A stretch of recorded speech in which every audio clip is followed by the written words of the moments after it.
Hi, hello, வணக்கம். இன்னைக்கு இந்த வீடியோவில் என்ன பார்க்க போகிறோம் அப்படின்னா, லாஜிக்கல் அரேஞ்ச்மெண்ட் ஆஃப் வேர்ட்ஸில் டைப் நம்பர் 4. டைப் நம்பர் 4ல் என்ன பார்த்துருக்கோம், என்ன கொஷின்ஸ் கேட்குறாங்க அப்படின்னா, sequential order of words according to dictionary.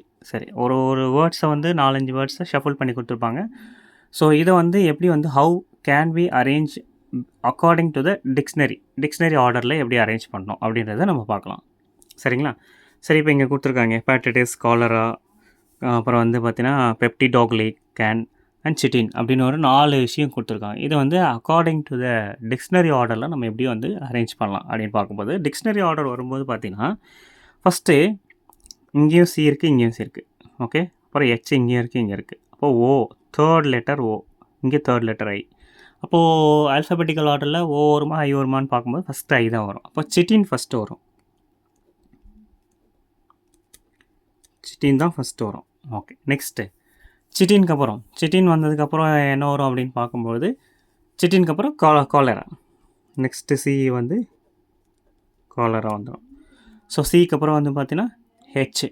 Okay, H வந்து ஹெப்பாட்டிட்டிஸ் வந்துடும். அண்ட் நெக்ஸ்ட் வந்து பார்க்கும்போது ஃபைனலி வந்து பெப்டிடோக்லிகேன். ஸோ இந்த மாதிரி ஆஸ் பர் த டிக்ஷனரி ஆர்டரில் வந்து நம்ம வந்து அரேஞ்ச் பண்ணுறது தான் இந்த ஒரு பர்டிகுலர் டைப். சரி, இப்போ இன்னொரு கொஸ்டின் கொடுத்துருக்காங்க, அதை எப்படி சால்வ் பண்ணலான்னு பார்க்கலாம். Episode, epistyle, episcope and epigraph. சரியா, இதை எப்படி சால்வ் பண்ணுறது அப்படின்னு பார்க்கலாம். ஸோ எல்லாமே தான் ஸ்டார்ட் ஆகுது. இபிஐ. சரி, ஃபோர்த் லெட்டர் வந்து நம்ம ஸ்டார்ட் பண்ணுவோம். ஃபோர்த் லெட்டரும் வந்து பார்த்தீங்கன்னா இங்கே எஸ் இருக்குது, இங்கே எஸ் இருக்குது, இங்கே எஸ் இருக்குது, இங்கே ஜி இருக்குது. அப்போ ஜி தான் ஃபஸ்ட்டு வரும். ஸோ அப்போது எபிகிராஃப் ஃபஸ்ட்டு வரும்.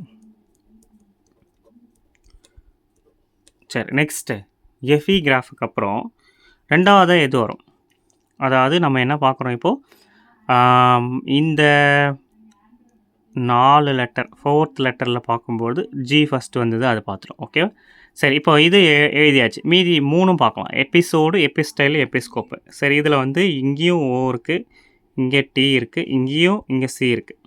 ஸோ அப்படி வந்து பார்க்கும்போது நெக்ஸ்ட் லெட்டருக்கு எது ஃபஸ்ட்டு வரும் அப்படின்னா டிக்ஷனரி ஆர்டரில் சி தான் ஃபஸ்ட்டு வரும். அப்போது எபிஸ்கோப் வந்து செகண்டாக வரும்.